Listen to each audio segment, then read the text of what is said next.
Hello दोस्तों, भौतिकी की इस कक्षा में आप सभी का स्वागत है। आइए आज हम शुरू करते हैं हमारे तीसरे अध्याय विद्युत धारा का छठा भाग।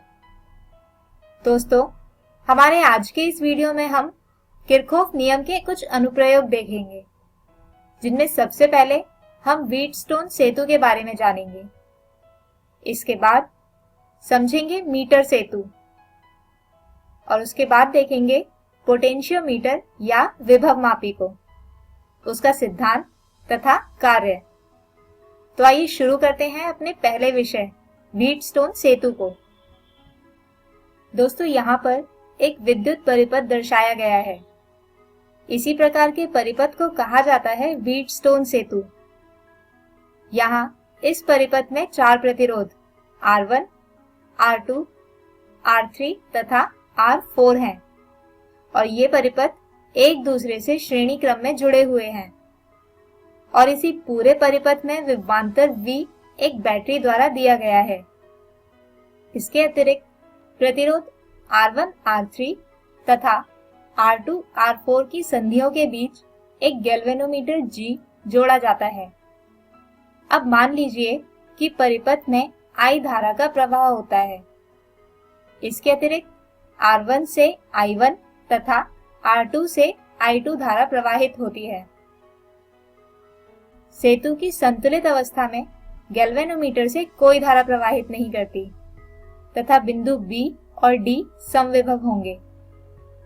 इसीलिए R3 और R4 में से भी क्रमशः I1 तथा I2 धारा ही प्रवाहित होंगी। अब बिंदु A पर किरचॉफ का संधि नियम लगाया जाए तो हमें मिलेगा I बराबर I1 जमा I2। अब परिपथ 1 में किरचॉफ का दूसरा नियम यानी पाश नियम लगाने पर प्राप्त होता है 0 बराबर R1 I1 घटा R2 I2। या इसे लिख सकते हैं R1 I1 बराबर R2 I2। इसी प्रकार परिपथ 2 के लिए पाश नियम द्वारा प्राप्त होता है R3 I1 बराबर R4 I2। अब जैसा कि हमें दोनों परिपथों में किरचॉफ का पाश नियम लगाने से प्राप्त हुआ कि R1 I1 बराबर है R2 I2 और R3 I1 बराबर है R4 I2 के, जिसे हल करने पर मिलता है I1 बटे I2 बराबर R2 बटे R1 तथा I1 बटे I2 बराबर R3 बटे R4। दोस्तों, दोनों ही समीकरणों के बाईं ओर समान राशि है, जिसके कारण हम लिख सकते हैं कि R2 बटे R1 बराबर R3 बटे R4। यही संतुलित सेतु के लिए अभीष्ट शर्त है। यदि इनमें से किन्हीं 3 प्रतिरोधों का मान ज्ञात हो तो चौथे अज्ञात प्रतिरोध का मान इस समीकरण से निकाला जा सकता है। आइए अब बात करते हैं हमारे आज के दूसरे विषय मीटर सेतु की।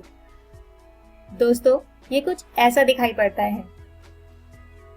इसमें परिपथ को पूरा करने के लिए 2 भाग खुले रहते हैं, जिनमें से एक के बीच कोई एक अज्ञात प्रतिरोध तथा दूसरे के बीच एक ज्ञात प्रतिरोध लगाया जाता है।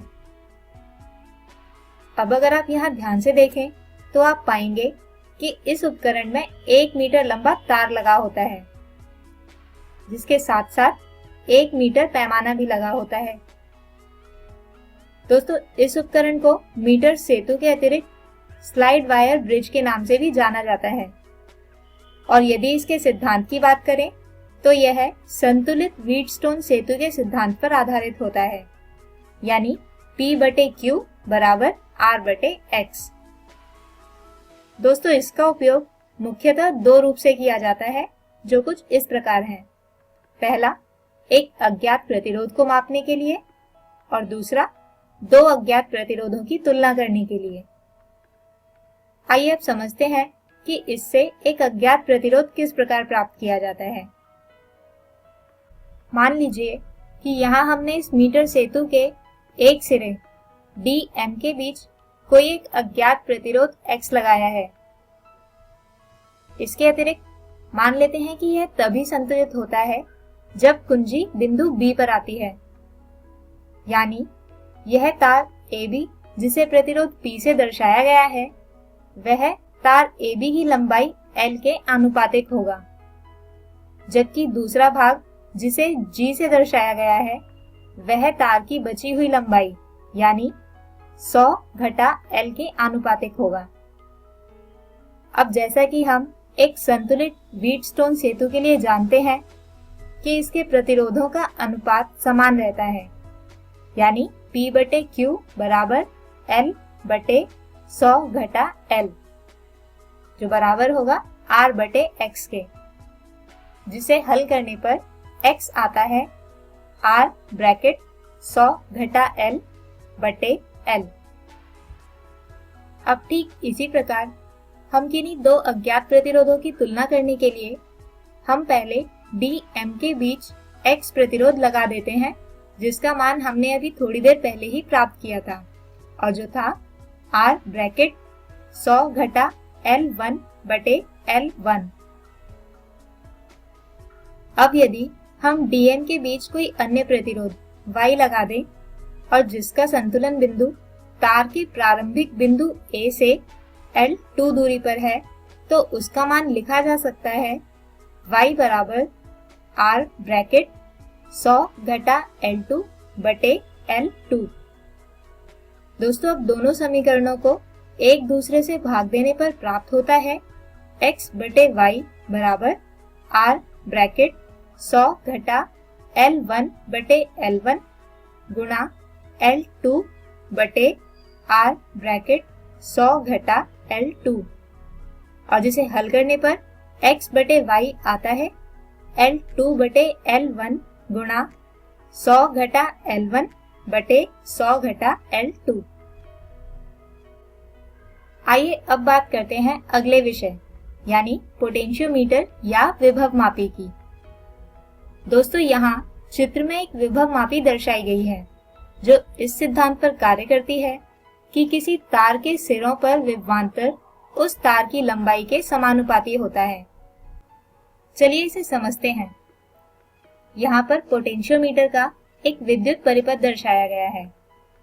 अब ओम के नियम के अनुसार V बराबर होता है I गुणा R के, और जैसा कि आपको याद ही होगा कि R बराबर होता है रो L बटे A के, तो यदि R का मान हम पिछले समीकरण में रखें तो इससे प्राप्त होता है V बराबर I गुणा रो L बटे A, या इसे लिख सकते हैं रो I बटे A गुणा L। अब क्योंकि परिपथ में धारा नियत है तथा रो और A भी अचर राशि है, तो इस पूरे व्यंजक को K द्वारा दर्शाया जा सकता है, जिससे V बराबर होगा K गुणा L के, या इसे लिख सकते हैं कि V तथा L समानुपाती होंगे। चलिए दोस्तों, अब समझते हैं कि दो प्राथमिक सेलों के विद्युत वाहक बलों की तुलना किस प्रकार की जाती है। तो यहाँ इस परिपथ में परिपथ 1 के लिए यदि देखें तो E1 बराबर होगा K गुणा L1 के, जिससे मिलता है कि E1 बटे L1 बराबर K। अब ठीक इसी प्रकार परिपथ 2 के लिए यदि लिखा जाए तो E2 बराबर होगा K गुणा L2 के, और E2 बटे L2 बराबर होगा K के। अब दोनों समीकरणों की तुलना की जाए तो प्राप्त होता है कि E1 बटे L1 बराबर है E2 बटे L2 के, या इसे लिख सकते हैं कि E1 बटे E2 बराबर L1 बटे L2। यानी यदि किन्हीं दो सेलों की तुलना तार की लंबाई ज्ञात कर की जा सकती है। तो दोस्तों, हम उम्मीद करते हैं कि आपको आज का ये वीडियो समझ आया होगा। हमारे आज के इस वीडियो में हमने समझा किरचॉफ नियम के अनुप्रयोगों को, जिसमें सबसे पहले था व्हीटस्टोन सेतु, इसके बाद समझा मीटर सेतु, और अंत में पोटेंशियोमीटर या विभव मापी को। इसी के साथ हम खत्म करते हैं हमारा ये तीसरा अध्याय। विद्युत धारा को। अगले वीडियो में हम बात करेंगे एक नए अध्याय 4 गतिमान आवेश तथा चुंबकत्व को। तब तक के लिए गुड बाय।